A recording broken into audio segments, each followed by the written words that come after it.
Welcome this morning. My name is Clark Wade. I'm a member of the Board of Trustees. I'd like to extend a special welcome to any newcomers who are with us this morning. I encourage you to spend some time getting to know us. If you'd like to be on our mailing list, we invite you to sign up at the greeters table. You will find additional information at the pamphlet, racket, and narthex. Our greeters will be happy to answer any questions. And please join us for coffee and polite conversation in the back of the sanctuary. Whether you came in today on little feet or walked in briskly or ambled in or rolled in, you are welcome. Whatever the flags of your heritage, you are welcome here. You may find new things to revere. Whatever your religious background or lack of religion, you are welcome here. May you find new things to discover. Whatever your political persuasion or whomever you have grown to love, you are welcome here in this religious community. You find a connection here.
Good morning, and welcome into this sacred space.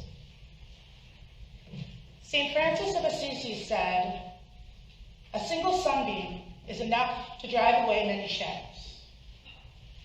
We live in a world where it can begin to feel as if it is full of shadows, but we have a beacon under which we show up each week, gather in person and virtually, to build and celebrate our community, to love, revere, discover, and connect, to support one another, explore our thoughts and the world, to learn and teach, and to create both safe and brave spaces, together. Together we create this community that can be a light in our world. Thank you for being here.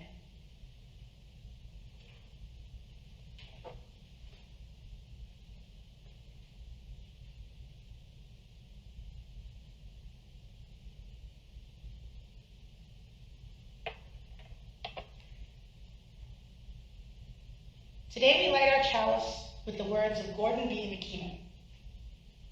Let there be light.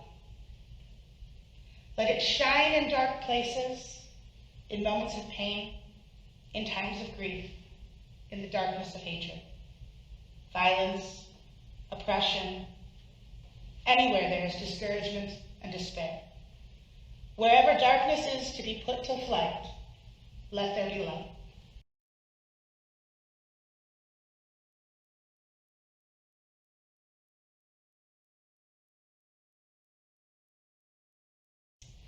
One of the ways we choose to come together and be in community each Sunday is to pause to recognize our joys and concerns, to honor both those we may be carrying in silence and those which we have chosen to share aloud with one another by writing in this book, which sits on a pedestal in the narthex.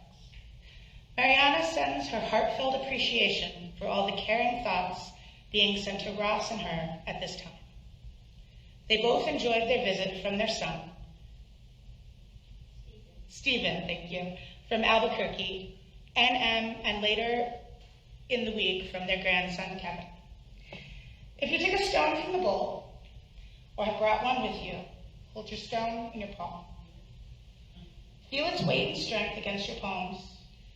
We will have a moment of silence where we hold up those joys and sorrows, remembrance of loved ones, celebrations and struggles, both those that we carry in community and those in our hearts.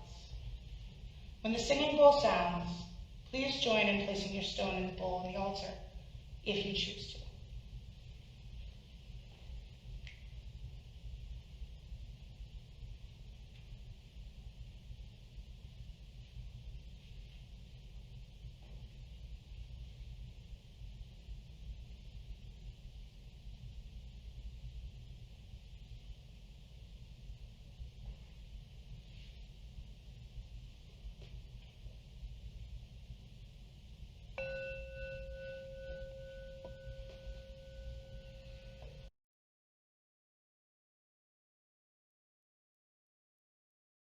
Breathe in, breathe out, breathe in, breathe out. When I breathe in,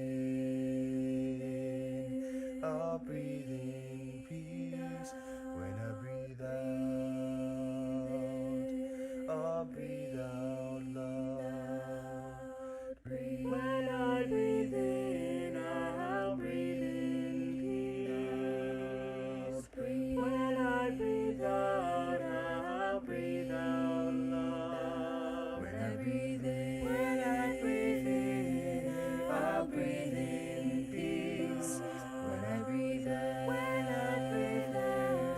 I'll breathe out love. When I breathe in, I'll breathe in peace. When I breathe out, I'll breathe out love. When I breathe in, I'll breathe in peace. When I breathe out, I'll breathe out love. When I breathe in, I'll breathe in peace. When I breathe out, I'll breathe out love. When I breathe in, I'll breathe in peace. When I breathe out, I'll breathe out love.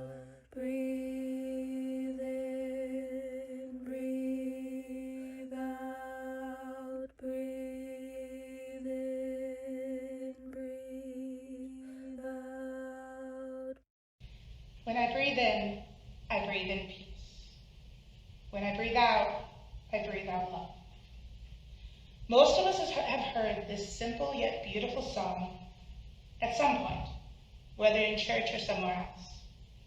It's always been one of my favorites, and recently, while reading an interview with its creator, Sarah Dan Jones, I was startled to find out that the version of the song in our hymnal is just the chorus. The greater song is much more complex and tells a story of her feelings and experiences during 9/11. She explains during the interview, "I was so filled with despair, and I needed to channel that into some hope. When the call came for singing The Journey, I decided to submit the chorus as a chant. Susan Peck helped me set it. She actually wrote the descant line. The song has since taken on a life of its own. It was sung at a student vigil after the Virginia Tech shootings. It has been sung at rallies all over the place, Phoenix, GA, and before when folks were arrested protesting our pay. I have given permission for its use at camps, congregations who put together their own hymnal, and youth groups. I have had requests from all over North America and Europe. I have no idea how and where it is being sung, so I have to let that go. When folks talk to me about it, like when I sing it when visiting Al, they range from parents using it to sing to their kids to sleep, adults using it in meditation, hospice choirs. Once a man told me about how he and his husband had purchased 2 pygmy goats. They were in the back seat being driven to their new home and making all kinds of noises. The men started singing the chant and the goats calmed down. I often tell that story and note how the chant is multispecial.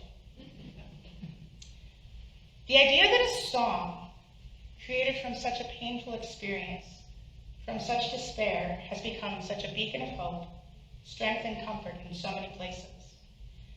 That transformation of destruction into beauty. The idea that much like the joys and struggles we place into our stones become transformed into part of our landscape here at church. Joan's struggle was transformed into part of the greater landscape of churches, protest vigils, even parents comforting their children. That brings me hope. Spirit, help us take both our pain and joy and transform it into healing. Help us continue to journey together and build and support and grow with one another. Help us keep finding ways to create light and comfort in the world. Blessed be. Prayers Whispering to Each Other by H.P. Rivers. I open my Facebook feed and find another tragedy, another beloved in pain, another hug so desperately needed that I cannot give or receive. Those all seem to be piling up these days. I light a candle, then snap a quick photo. For you and your family, I text. I love you, and I'm thankful for you. The part of me that is still Catholic by heritage can't stop lighting candles. The part that is pagan uses them to cast spells and set intentions. The part that is human is learning that sometimes all we can do is bear witness. I cannot always change the pain of the world, but I can acknowledge it. I can set a candle on my desk and remind myself that there is suffering dancing in the flame. I can send a photo to a friend, to a group, to the mother of the child in the hospital to say, I cannot lessen your pain, but I can sit with you, even from a distance. The heat of it fills my chest with a love that is too big to be only mine, profound enough to be godly. The precariousness of it, contained now in a jar or a chalice, but capable of escaping to cause destruction at any time, reminds me that tomorrow it could be someone I love lighting a candle for me. Sometimes there is no reprieve from the pain of this world. Sometimes it is too big and too obvious to ignore. My grandfather did not take me to church to change the world. He took me to church to light a candle. At 6 years old, all toothless grins and sidewalk chalk, he brushed my forehead with holy water and told me about the little rows of prayers side by side, whispering to each other and to God's. At 17, he sent me to the Vatican and said, light a candle for the family. I light candles for my family, the family that knows no form, no patriarchy, no mothers or fathers or teachers or sheep. My family of spirit, my family of love, my family of tears and sweat and healing and grace, dancing together in the flame toward a brighter tomorrow. Find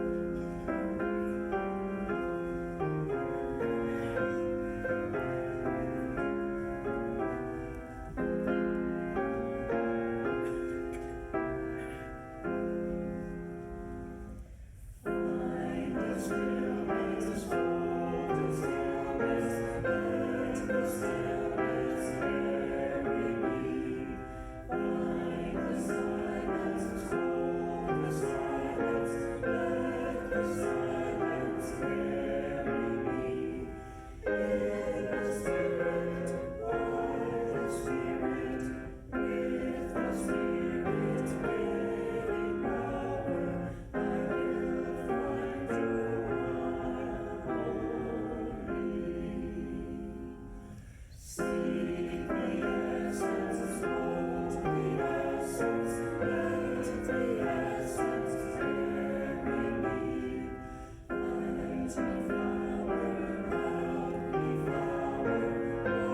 Natalia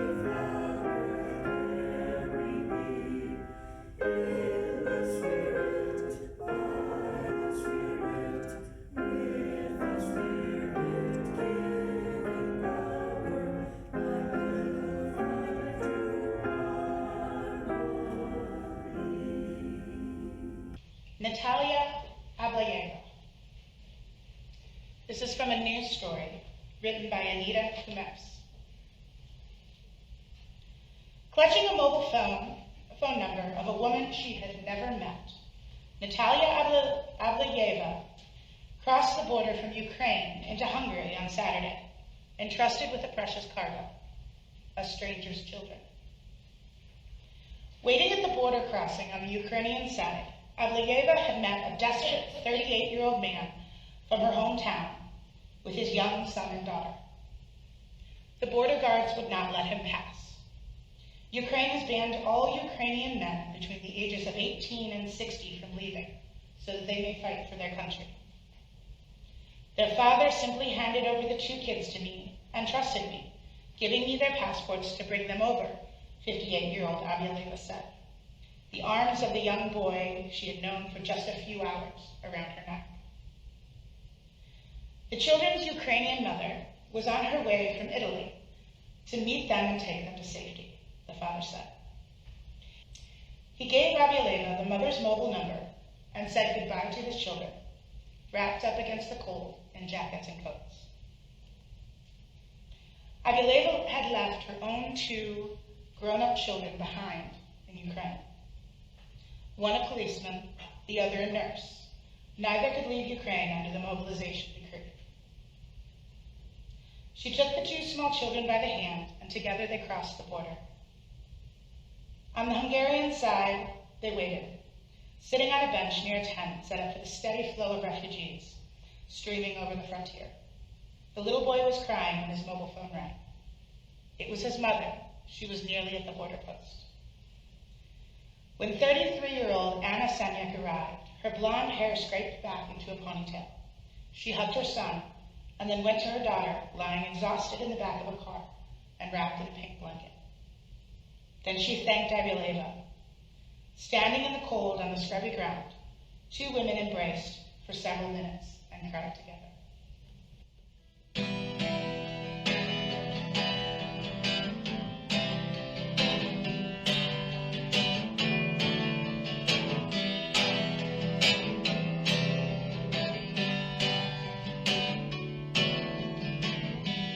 Tell the world just one thing, it would be we're all okay. And not to worry, because worry is wasteful and useless in times like these. I won't be made useless, I won't be idle with despair. I'll gather myself around my faith, for light does the darkness most fear. My hands are small, I know, but they're not yours, they are my own. But they're not yours, they are my own, and I am never broken. Poverty stole your golden shoes, it didn't steal your laughter.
sunbeam is enough to drive away many shadows.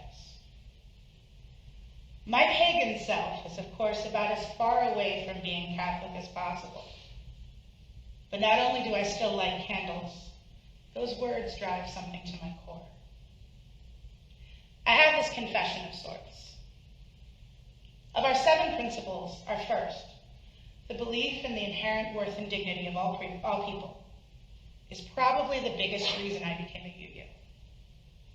But in terms of my personal faith, it can ultimately be both my biggest strength and my biggest struggle.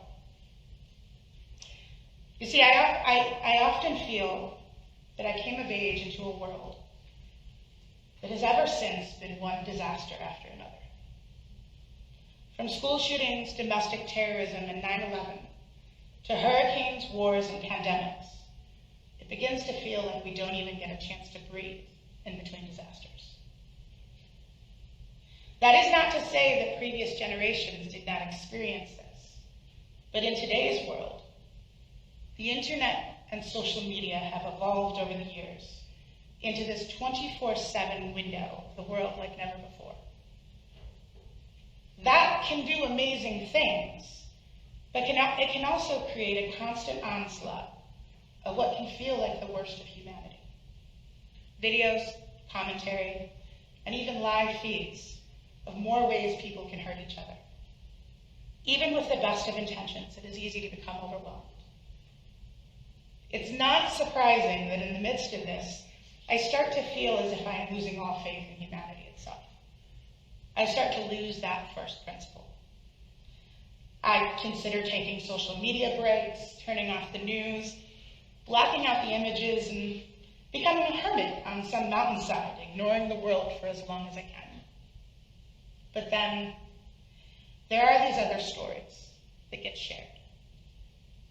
On 9/11, this tiny town in Newfoundland opened their doors and community to nearly 7,000 stranded airline passengers and crew without hesitation.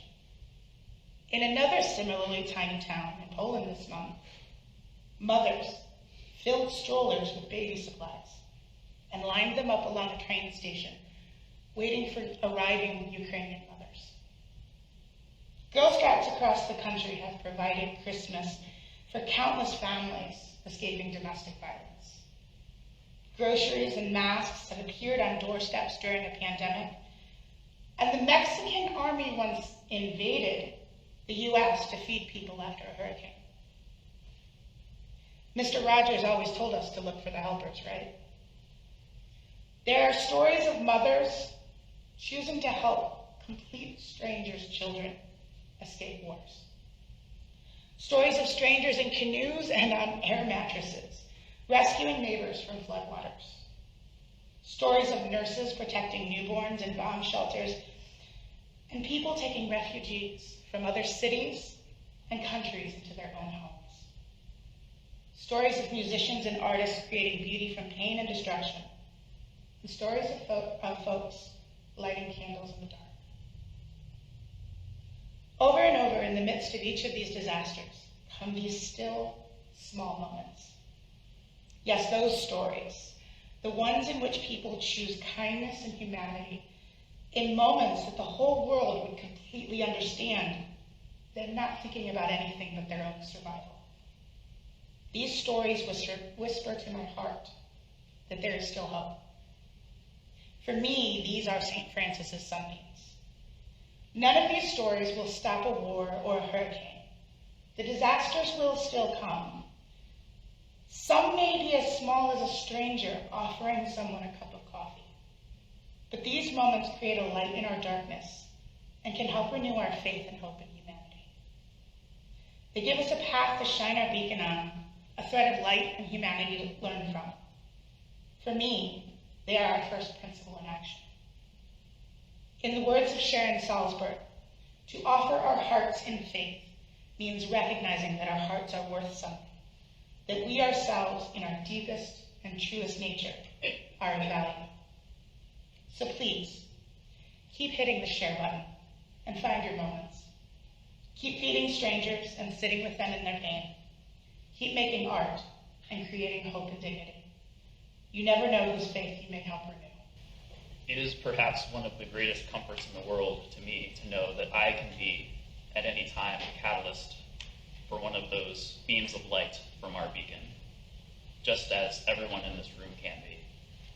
When you show up here, when you show up to the kinds of things that we do, and when you give of that little bit extra that you have of your financial resources, for us here at East Shore and for our community partners with whom we share those extra gains. So at this moment, I invite you to give generously as we take an offering. Thank you so much for all that you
As a member of your board of trustees, I would like to thank you for your attendance today and for all the gifts that you've brought with you.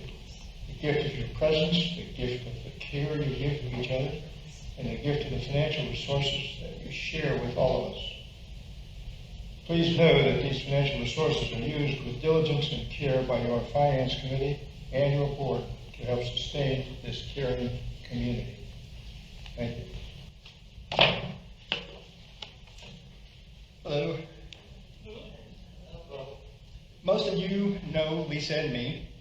We're not fabulously wealthy, but we're among the fortunate who gain that measure of financial security that comes with sustained careers. For a variety of reasons, it took me a bit longer to find my feet. It also took me longer to feel as comfortable being generous with funds as I was with time and spirit. I wouldn't say that I grew up in abject poverty, but we definitely experienced need during our lives. And that feeling that things can change really fast never quite goes away. Fortunately, Lisa has been my mentor in generosity, and so I'm standing here telling you my story vis-a-vis our East Shore pledge. I was asked if I would be willing to do a reflection on why I pledged East Shore. At first, I was a little surprised. It was kind of out of the blue. But two of the three reasons offered convinced me to agree to do it. The committee was looking for a male perspective, and one from someone not a member, also known as a friend of East Shore. That describes me, and believe it or not, once I get rolling, I do love to talk. It's good to occasionally offload some of that inner cargo. I'll warn you that I'm likely to ramble on somewhat incoherently for 5 minutes, 6, 7. Before I do that, I want to speak directly to the question, why do I pledge to East Shore? And it turns out the answer is not too complicated. My wife, Lisa, wants to support East Shore, and I want to support her. It's that simple. I went back and forth about whether I should throw in a joke about wanting to keep being her husband or who controls the purse strings. But that's another story. It also occurred to me that if I have to feel like I have to tell you it's a joke, then it's probably not very funny. So no jokes. But where do I go from here with this reflection? After a little thought, I figured I couldn't stretch supporting Lisa into a decent 5-minute reflection. And of course, that's not the whole story anyway. And then I thought, stories? There's something there. I'm being asked to tell a story, my story, and how it intersects with East Shore. Over the past few years, I've read a set of books by historian Yuval Noah Harari, and many years before that, the writings of Joseph Campbell. Both authors explore theses involving the big stories, societal stories, myths, traditions, archetypes. For the past few centuries, an increasingly dominant narrative is the story of humanism, and UU certainly is a part of that history. The authors relate these big stories to the individual story, the personal, the inner dialogue. And in Harari's case in particular, how these change over time, both on the scale of a lifetime and on a much greater historical scale. No doubt there are semester-long courses on this kind of a topic, even dissertations, entire careers. But I only have 5 minutes. So inner dialogue or consciousness, it's a wonderful thing to contemplate, and I've done that for my whole lifetime. It's the most personal experience we have of just who we think we are and why we do the things we do.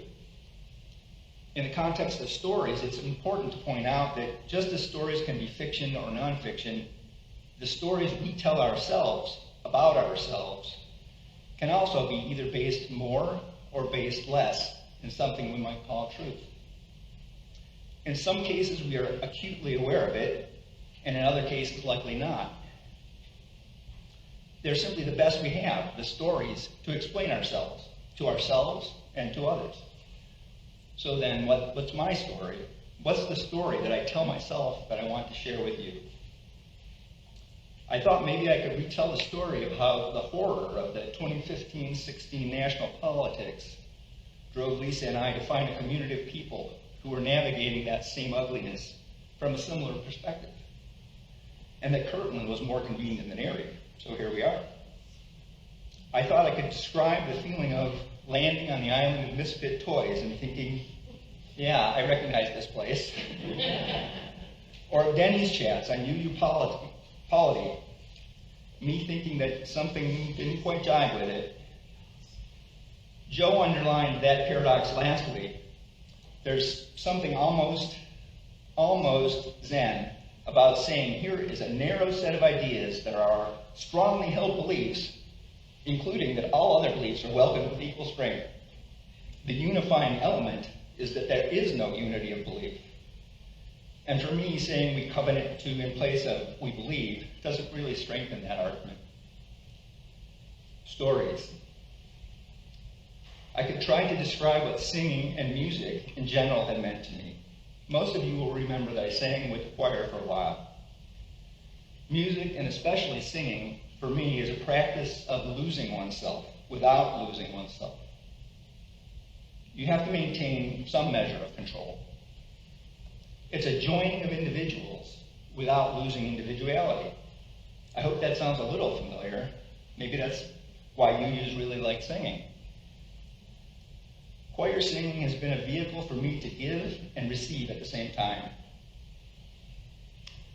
In spring of 2020, when we were just beginning to explore online service, I saw a cover of Pink Floyd's Wish You Were Here on SNL. You can still find it on YouTube. It was just a bare acoustic guitar accompanying a single vocalist. Absolutely spot on for the moment.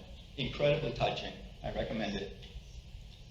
At that time, I had wanted to put together a similar piano version as content for East Shore's East services.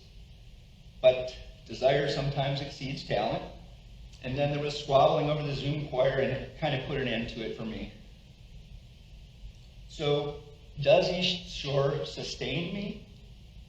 I don't think I'd go that far. There were definitely moments, good and bad.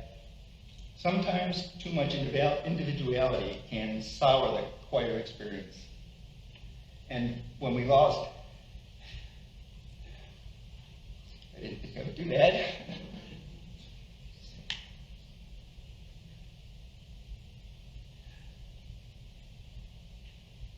When we lost Marge, I just couldn't find the singing voice that is part of my story.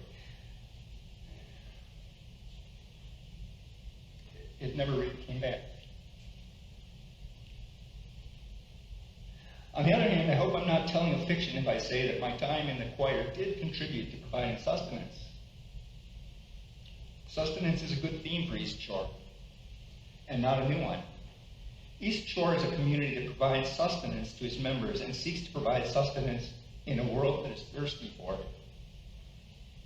A war in Europe, prolonged and devastating pandemic, runaway climate issues, members of the losing party, including current office holders, storming the Capitol to overturn an election in the United States, campaigns based on lies the candidates and the representatives proudly call alternative facts, the droning mantra of fake news sapping the resistance of the disaffected, the rise of authoritarianism in the U.S. and around the globe, the open embrace of white supremacy and attacks on voting rights, concerted efforts to roll back rights on gender identity issues. The list just goes on and on. It's hard to avoid focusing on the negative when it always seems to be in your face. I can understand why people look to community, to this community, for sustenance on their journey together. Sometimes it has felt as though we live on a shrinking island. Do I find sustenance in East Shore? No, that's not my story. That's not why I pledge. I pledge because I know that others find East Shore as a community provides for certain important shared needs. I pledge because I know that, however imperfect, East Shore places a high priority on addressing social needs, both within this community and looking outwards to a greater sense of community. East Shore is a light worth sustaining. And so I intend to pledge generously again this year to East Shore, not for what it provides me, but because my experience tells me to pull weeds and water flowers. And I encourage everyone to do the same as their resources allow. And thank you for your time and attention. Go with faith. Not the kind that is called to move mountains, but the quieter sort. It calls us to take the first step, even when the whole staircase sits beyond our view. And as we strive towards the unseen, may we notice that the way unfolds only as we risk walking it. And may we remember and trust that none of those steps are ones we take alone. Amen. We join hands in Unitarian Universalist fellowship, pledging ourselves to an individual religious freedom which transcends all creeds, not to think alike, but to journey together.